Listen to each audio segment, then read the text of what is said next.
Susan, so, what are your plans for this weekend? Jessica, I don't know. Do you want to get together or something?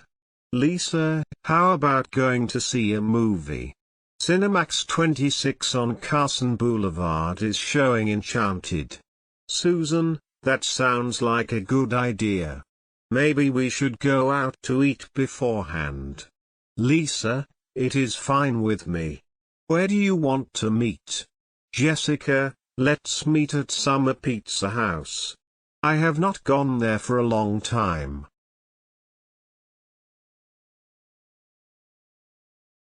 Susan, good idea again. I heard they just came up with a new pizza. It should be good because Summer Pizza House always has the best pizza in town. Lisa, when should we meet? Jessica, well, the movie is shown at 2 p.m., 4 p.m., 6 p.m. and 8 p.m. Susan, why don't we go to the 2 p.m. show? We can meet at Summer Pizza House at noon. That will give us plenty of time to enjoy our pizza. Lisa, my cousin Karen is in town. Can I bring her along? I hate to leave her home alone. Jessica, Karen is in town? Yes, bring her along. Susan, you remember Karen? We met her at Sarah's high school graduation party 2 years ago. Susan, I do not quite remember her. What does she look like? Lisa, she has blonde hair, she is kind of slender, and she is about your height. Susan, she wears eyeglasses, right? Lisa, yes. And she was playing the piano off and on during the party. Susan, I remember her now. Yes, do bring her along, Sarah. She is such a nice person, and funny too. Lisa, she will be happy to meet both of you again. Jessica, what is she doing these days? Lisa, she graduated last June, and she will start her teaching career next week when the new school term begins. Susan, what grade is she going to teach? Lisa, she will teach kindergarten. She loves working with kids, and she always has such a good rapport with them. Jessica, kindergarten? She must be a very patient person. I always think kindergarten is the most difficult class to teach. Most of the kids have never been to school, and they have never been away from mommy for long. Lisa, I think Karen will do fine. She knows how to handle young children.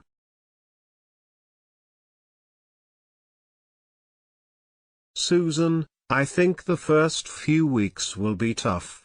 However, once the routine is set, it should not be too difficult to teach kindergarten. Jessica, you are right. The kids might even look forward to going to school since they have so many friends to play with. Lisa, there are so many new things for them to do at school too. They do a lot of crafts in kindergarten. I am always amazed by the things kindergarten teachers do.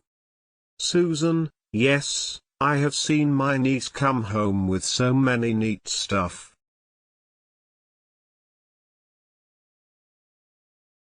Jessica, maybe we can ask Karen to show us some of the things that we can do for this Halloween. Susan, maybe we can stop by the craft store after the movie. What do you think, Sarah? Lisa, I will talk to her. I think she will like that. It will help her with school projects when Halloween comes.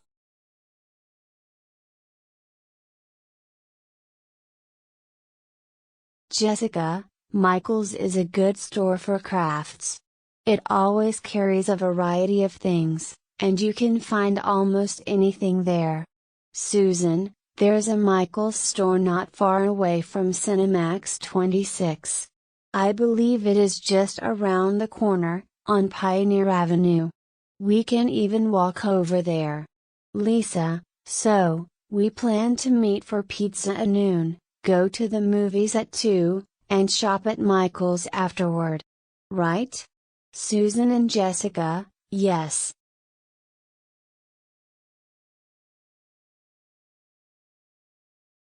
Charles, hi, how are you? Daniel, I'm fine. What about you? Charles, good. How's your work going on? Daniel, not great.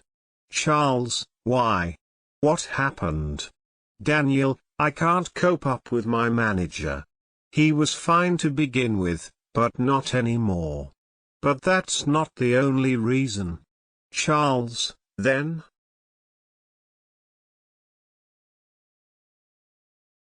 Daniel, also, the commute time to the office is just too much at the moment, and I don't foresee a shift to a closer location in this organization. Too much time on the road is taking a toll on me. Charles, got it. So have you been applying elsewhere?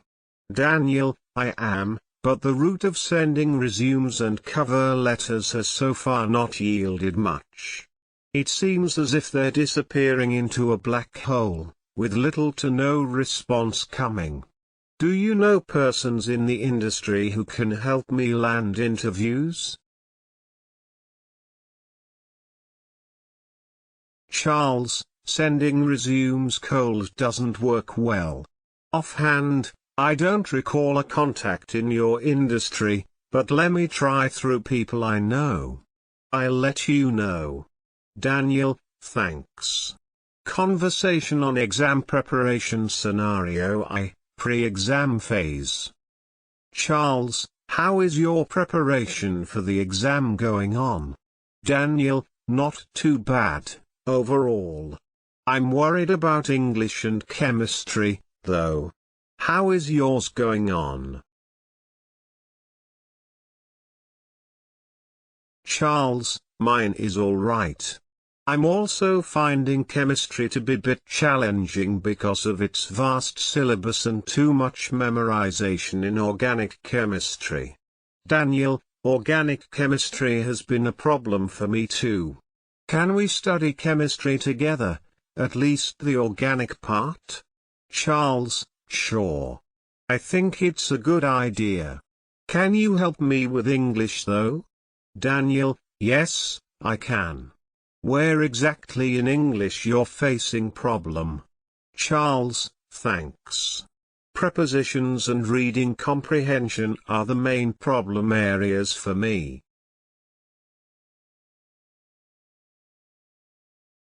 Daniel, as far as prepositions are concerned, I can help you in understanding the rules. But for reading comprehension, you need to put in lots of practice to get better at it. Charles, okay. Will do. How's your preparation going on for other subjects? Daniel, other subjects are more or less on track. Economics, however, seems to have an inexhaustible syllabus and I don't think I'll have enough time to revise the subject. Charles, thankfully, I don't have economics. But, yes, I'm also struggling to get enough time for revision. Anyway, we've to manage in whatever time we have. Daniel, that's right. Okay, enough of talk. Let's get back to study. All the best for your next exam. Charles, thanks. All the best to you as well. Scenario 2, post-exam. Charles and Mahesh come out of the examination hall after finishing English paper. Charles, the paper was long, wasn't it?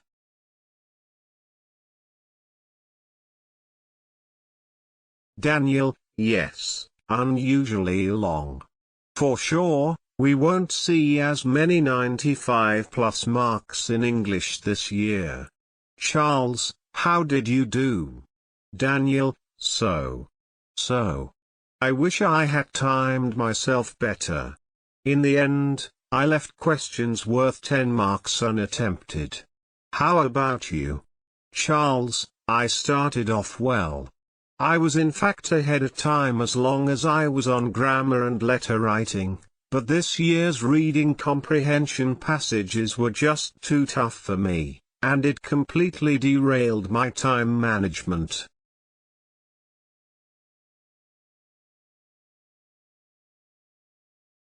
Daniel, so, did you two fail to complete the paper?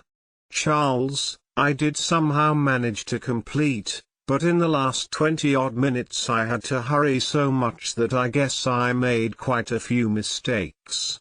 Which parts in the paper did you find particularly challenging? Daniel, well, English has never been my forte, and I found even parts of grammar to be challenging, besides the usual culprit, reading comprehension.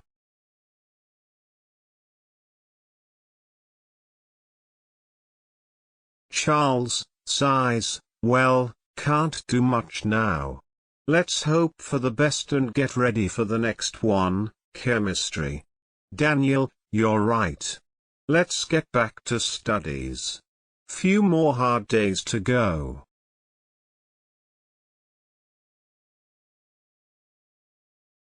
Charles, hi Mahesh, how are you doing? Daniel, I'm good. How about you? Charles, I'm fine too. How are you coping with Delhi's pollution? Daniel, it's really terrible, especially in winter months.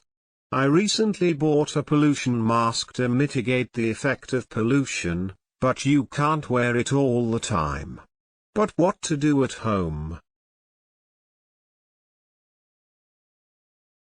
Charles, air purifiers. Don't they work well? Daniel, they do, but they aren't affordable for everyone. Moreover, would you want to run them for so many hours every day and for so many months? Charles, you've a point. I'm also planning to buy a pollution mask. What would you recommend? Daniel, I bought an N99 mask which cost me just over in 2,000 I've tried the cheap ones as well, the ones that cost 15 to 20 rupees a piece, but they actually turn out to be more expensive.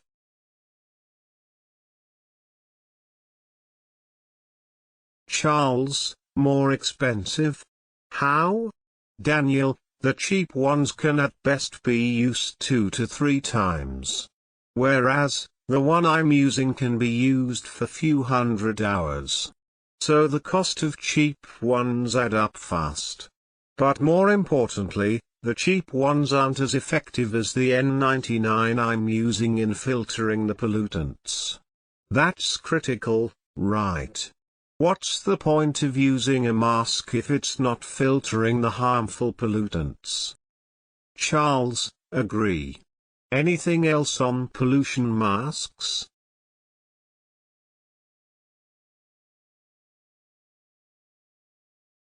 Daniel, prefer a mask with exhalation valves. Valves help you exhale easily, especially when you're out of breath after walking fast or climbing stairs, and prevent buildup of moisture. Daniel, we've been breathing the toxic air for the last few years. Do you foresee any abatement in pollution levels in near future, say this winter? Charles, I think it'll be marginal at best. Vehicular pollution can be controlled by taking the fuel-inefficient, polluting old vehicles off the roads, but will it happen? Who is going to bell the cat to control stubble burning in the neighboring states? Construction activity is probably the easiest of the three to control. Daniel, what about pollution from firecrackers on Diwali?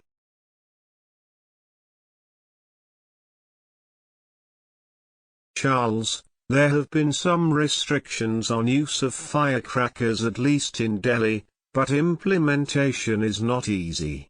To be honest, I'm not too worried about firecrackers because their effect is only for few days. I'm more worried about the month-on-month high level of pollution arising out of other factors. Daniel, I agree with your points, but I think citizens too have some role in curbing pollution. We can stop or report people from burning polythene bags and other hazardous waste in winter. We can also report construction activities in our neighborhood during the period it is banned. Charles, true. What we often don't pay attention to is the fact that pollution, especially in the winter months, is not just a Delhi phenomenon. It grips most of North India. In fact, the Air Quality Index, AQI, of smaller cities such as Gwalior, Agra, and Lucknow often gets worse than Delhi's, and they don't get the same coverage in the national media as big cities such as Delhi do. Daniel, that's right. And pollution is exacting such a heavy toll on human life. I was reading in the newspaper the other day that India has the dubious distinction of most deaths because of pollution, and most of them are attributed to air pollution. In 2015, a staggering 2.5+ million people died in India because of pollution.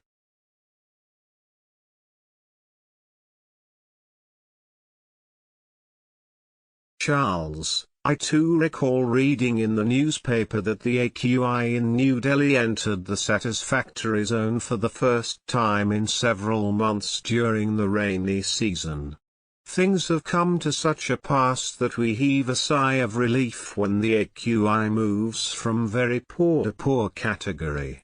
Imagine, satisfactory levels come once in few months, and that too by the grace of nature, rainfall. AQI in good category seems to be a distant dream. Daniel, you've summed the state of affairs quite well. Let's hope things improve. Charles, yeah,